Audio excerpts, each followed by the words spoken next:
30,000 की प्राइस पर कोई भी ऐसा टैब नहीं है जो एस पेन के साथ आता हो। बहुत से लोग कमेंट करते हैं कि टैब S9 FE को 30,000 में कैसे बाय करें, तो आज मैं पूरा प्रोसेस समझा देती हूँ। तो सबसे पहले सैमसंग की वेबसाइट ओपन करो, फिर शॉप वाले सेक्शन में जाकर यहाँ स्टूडेंट आईडी या कॉर्पोरेट आईडी पर क्लिक करो।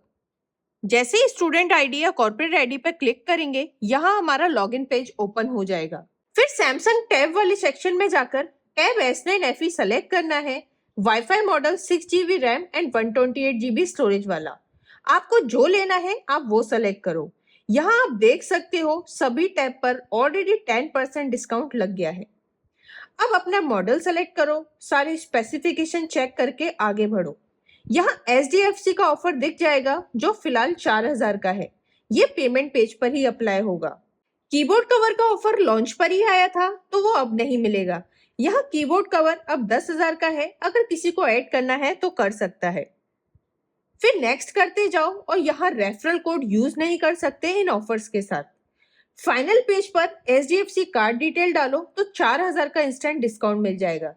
EMI करनी है तो 9 मंथ्स की नो कॉस्ट EMI है और डिस्काउंट EMI पर भी मिलेगा। अब क्लियर होना जरूरी है कि आपको ये टैब बाय करना चाहिए या नहीं। इस प्राइस पर ये अकेला टैब है जो एस पेन के साथ आता है, वो भी टॉप क्लास का पेन जिसमें सबसे ज्यादा फीचर्स हैं। यहाँ build quality tab and S pen की बहुत अच्छी है। टैब फुल एल्यूमिनियम बॉडी में है और प्रीमियम क्वालिटी का। IP68 की वाटर एंड डस्ट रेजिस्टेंट की रेटिंग है दोनों टैब एंड एस पेन की। इस टैब को कुछ लोग ये बोलकर नेगेटिव शो करने की कोशिश करते हैं कि इसमें Exynos 1380 प्रोसेसर है। तो सबसे पहले अपना यूज केस डिसाइड करना जरूरी है। आप एक गेमर हो जिसे कभी कभार पेन यूज करना है, या फिर एक स्टूडेंट एंड वर्किंग प्रोफेशनल हो जिसे पेन ज्यादा यूज करना है और गेमिंग थोड़ी बहुत कभी कभार। अगर आप फर्स्ट कैटेगरी में आते हो तो iPad 10 या फिर Xiaomi Pad 6 ले सकते हैं। Xiaomi Pad 6 सस्ता मिल जाएगा बिना पेन के, लेकिन गेमिंग के लिए बेस्ट रहेगा एंड्रॉइड टैबलेट्स में। वहीं अगर आपको iPad 10 लेना है तो iPad 10 आपको 34,000 का मिल जाएगा और पेंसिल अलग से 2 से 3,000 की अच्छी मिल जाएगी अगर iPad लेना है तो। अब अगर आप सेकंड कैटेगरी में आते हो तो आपके लिए ये प्रोसेसर बहुत अच्छा है, इससे आपको अगले 2-3 साल तक कोई इशू नहीं होगा। Xiaomi Pad 6 का पेन अलग से लेना पड़ेगा और वो इतने फीचर्स या क्वालिटी का नहीं है। वहीं iPad 10 की डिस्प्ले फुल्ली लेमिनेटेड नहीं है, तो वहां राइटिंग एक्सपीरियंस इस टैब जैसा नहीं रहेगा। यहाँ फुल्ली लेमिनेटेड डिस्प्ले है तो राइटिंग एक्सपीरियंस बेस्ट क्लास का है इस प्राइस पर। ये पेन टैब के साइड और बैक में मैग्नेटिकली अटैच हो जाता है। एस पेन के सारे फीचर कैसे इसका बेटर यूज कर सकते हैं वो पार्ट मैंने वीडियो के एंड में रखा है और डिटेल में फीचर्स भी बताए हैं।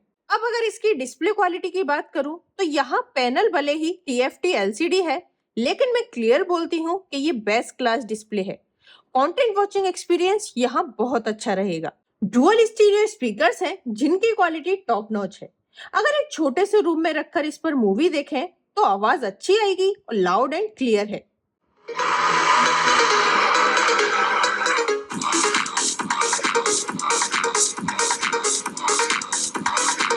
अब यह प्रोसेसर इतना पावर हंग्री नहीं है, तो बैटरी लाइफ बहुत अच्छी है, आराम से पूरे दिन यूज कर सकते हैं। 45 वॉट की चार्जिंग का सपोर्ट है और 1 से 1.5 घंटे में फुल चार्ज हो जाता है। अडेप्टर अलग से परचेस करना पड़ेगा, तो इसके प्राइस में 1500 से 2000 अलग से ऐड कर लेना।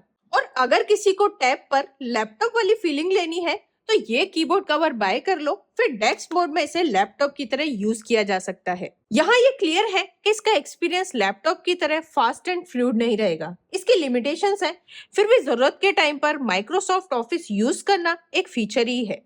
किसी भी थर्ड पार्टी के वायर्ड या फिर वायरलेस कीबोर्ड से कनेक्ट करके यूज कर सकते हैं, यहाँ सब अच्छे से काम करेगा। इसका USB पोर्ट टाइप 2.0 है, तो डिस्प्ले आउटपुट सपोर्ट नहीं है, लेकिन स्मार्ट व्यू से ब्लूटूथ वाले मॉनिटर या फिर टीवी पैनल को कनेक्ट किया जा सकता है और बड़ी स्क्रीन यूज की जा सकती है। जिसे डिस्प्ले आउटपुट चाहिए एंड पावरफुल सैमसंग टैब चाहिए तो टैब S8 या फिर लेटेस्ट टैब S9 बेस्ट रहेगा। ज्यादातर लोग टैब पढ़ने के लिए बाय करते हैं और मेरे हिसाब से बिना पेन के टैब का यूज बहुत कम है। जब हम कोई लेक्चर अटेंड कर रहे हो या फिर कोई सा भी वीडियो वॉच कर रहे हो और हमें उससे कुछ इंपॉर्टेंट पॉइंट्स या फिर नोट्स बनाने हो, तो हम इस एस पेन की हेल्प से वीडियो के ऊपर ही डबल टैप करके नोट ऐप को ओपन कर सकते हैं और फिर हम उस पर कुछ भी लिख सकते हैं। नोट्स ऐप की ओपेसिटी यहाँ डिफॉल्ट है, लेकिन अगर हम चाहें तो इसे यहाँ से हम कम भी कर सकते हैं, जिससे हमें वीडियो भी दिखता रहेगा और हम नोट्स भी लिखते रहेंगे।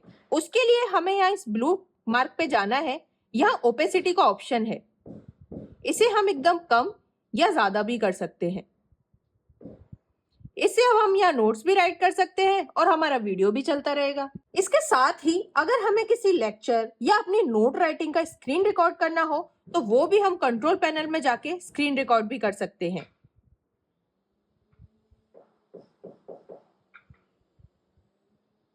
जैसे ही हम स्क्रीन रिकॉर्डिंग स्टार्ट करते हैं, यहाँ कुछ रिकॉर्डिंग सेटिंग्स ओपन हो जाएंगी और अगर हम चाहें तो इन सेटिंग्स की हेल्प से वीडियो में ही लेक्चर चलते में कुछ भी टाइप कर सकते हैं या हाईलाइट कर सकते हैं। और इतना ही नहीं, हम जो भी नोट्स टाइप कर रहे हैं हम उनको भी हाईलाइट कर सकते हैं। यहां से हम इनका कलर भी चेंज कर सकते हैं। और अगर हम इसके साथ में फ्रंट कैमरा को ओपन करना चाहते हैं तो हम यहां से वो भी कर सकते हैं और इसे किसी भी पोजीशन में स्क्रीन पर एडजस्ट भी कर सकते हैं। ये सारा ही इसकी स्क्रीन रिकॉर्डिंग में रिकॉर्ड हो जाएगा। जैसे ही हमारा वीडियो या लेक्चर खत्म हो जाएगा तो इस रिकॉर्डिंग को हम यहाँ से बंद करके सेव भी कर सकते हैं और फिर इसे हम बाद में कभी भी देख सकते हैं। कभी कभी हम इतना जल्दी में होते हैं कि टैब को ओपन किए बिना ही उस पर कुछ लिखना चाहते हैं, तो यहाँ हम लॉक स्क्रीन पर ही इस एस पेन के बटन को 2 बार स्क्रीन पर टैप करने से स्क्रीन मेमो ओपन कर सकते हैं और इस पर हम कुछ भी राइट कर सकते हैं। इसमें हम यहाँ से इसका कलर भी चेंज कर सकते हैं, पेन की थिकनेस भी चेंज कर सकते हैं और इसे यहां से इरेज भी कर सकते हैं।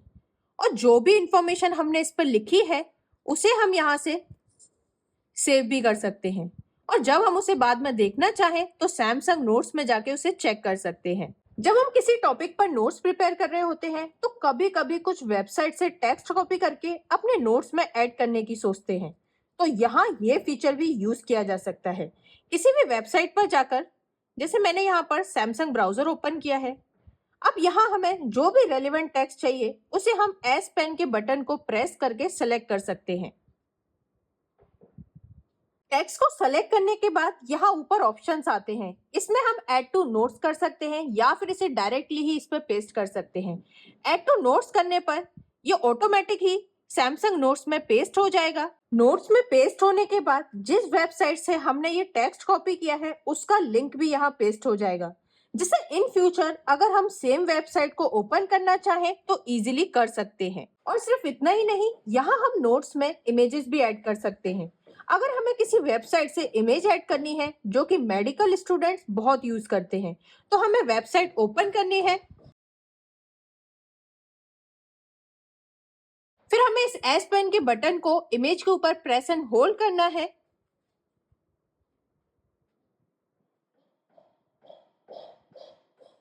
और इस तरीके से हम नोट्स में इमेज भी कॉपी कर सकते हैं। इस इमेज को हम यहाँ एडिट भी कर सकते हैं। इसके अलावा अगर कोई पिक ऐसा है जिसपे कुछ टेक्स्ट भी है, तो हम अगर उस इमेज पे प्रेस एंड होल्ड करें तो यहाँ ऑप्शन आता है क्लिप सब्जेक्ट फ्रॉम बैकग्राउंड।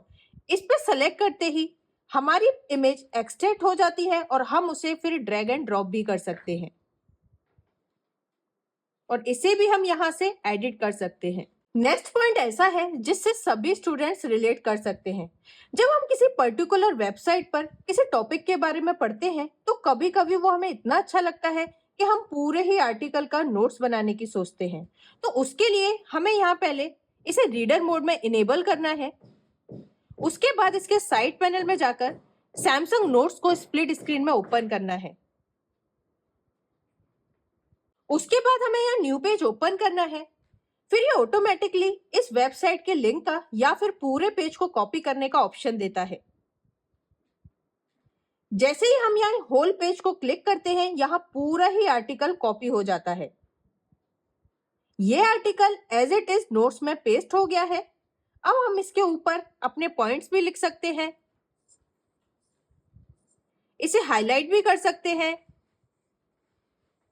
और यहां से हम पेज सॉर्टर को ओपन करके नोटबुक की तरह किसी भी स्पेसिफिक पेज को ओपन कर सकते हैं।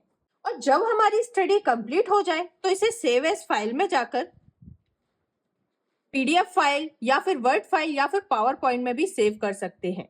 एक और इसका यूजफुल फीचर है कि हम यहाँ किसी भी वेबसाइट को ग्लांस मोड में रख सकते हैं, और ग्लांस का मतलब होता है झलक। जैसे वो गाना था ना, झलक दिखला जा, उसके लिए हमें एयर कमांड में जाकर ग्लांस के फीचर को टैप करना है। यहाँ टैप करते ही हमारी वेबसाइट पॉपअप की तरह दिखाई देने लगेगी, जिसपे अगर हम एस पेन को लेकर जाएंगे तो ये ऑटोमेटिकली ओपन होगी और पेन हटाते ही ये ऑटोमेटिकली क्लोज हो जाएगी, और इसे हम किसी भी कॉर्नर में प्लेस कर सकते हैं। नेक्स्ट फीचर है शेयरिंग से रिलेटेड। सपोज मैं कोई बुक रीड कर रही हूँ या कोई आर्टिकल रीड कर रही हूँ और मुझे किसी पेज पर कोई पर्टिकुलर इंफॉर्मेशन अपने फ्रेंड के साथ शेयर करनी है, तो मुझे एयर कमांड के फीचर में जाना है। यहाँ स्क्रीन राइट का ऑप्शन है, इसे क्लिक करते ही स्क्रीन का एक स्क्रीनशॉट बन के आ जाएगा। इसमें हमें ऑप्शन मिलता है शेयरिंग का। इस ऑप्शन पे क्लिक करके काफी सारे प्लेटफॉर्म ओपन हो जाएंगे, फिर हम इसे किसी भी फ्रेंड या रिलेटिव के साथ शेयर कर सकते हैं। नेक्स्ट फीचर है पिन टू स्क्रीन। सपोज मुझे फ्लिपकार्ट की कोई डील पसंद आई है और मैं उसे मिस नहीं करना चाहती और मैं टैब पर कुछ काम भी कर रही हूँ, तो वो डील याद रखने के लिए मुझे एयर कमांड के ये स्मार्ट सेलेक्ट ऑप्शन में जाना है और इस पर क्लिक करके जो डील मुझे पसंद आई है उसे सेलेक्ट करना है, और फिर उसे मैं पिन टू स्क्रीन कर सकती हूँ। अब अगर मैं टैब पर कुछ भी काम करूं तो ये पिन स्क्रीन पर ही रहेगा। इसे मैं यहाँ से मिनिमाइज भी कर सकती हूँ अगर ये स्क्रीन का ज्यादा एरिया कैप्चर कर रहा है तो। अब नेक्स्ट फीचर है एक्शन आइकन से रिलेटेड। सपोज मैंने किसी फ्रेंड से उसकी मेल आईडी पूछी और मैंने उसे स्क्रीन पर टाइप कर लिया,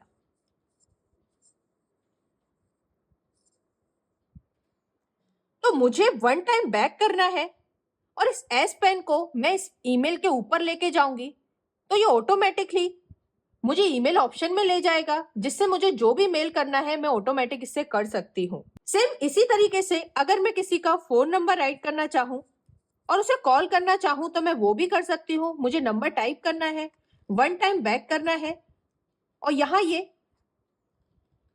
फोन का आइकन आ जाएगा। नेक्स्ट फीचर है, अगर हम कोई वीडियो देख रहे हैं और हमें उस वीडियो के ऊपर कुछ टाइप करना है या ड्रॉ करना है तो हम वो भी कर सकते हैं। उसके लिए हमें वीडियो के एडिट ऑप्शन में जाना है। उसके बाद यहाँ डेकोरेशन का टैब दिखाई देता है, इस पर क्लिक करने से इसमें लाइव का ऑप्शन आता है, उस पर हमें टैप करना है। अब उसके बाद हम वीडियो पे कुछ भी लिख सकते हैं, ड्रॉ कर सकते हैं और उसे हम फिर यहाँ से सेव भी कर सकते हैं। अगर हमें ड्राइंग करने का ज्यादा ही शौक है तो यहाँ एयर कमांड में हमें पेन अप का फीचर मिलता है और इसमें हम ड्रॉ भी कर सकते हैं।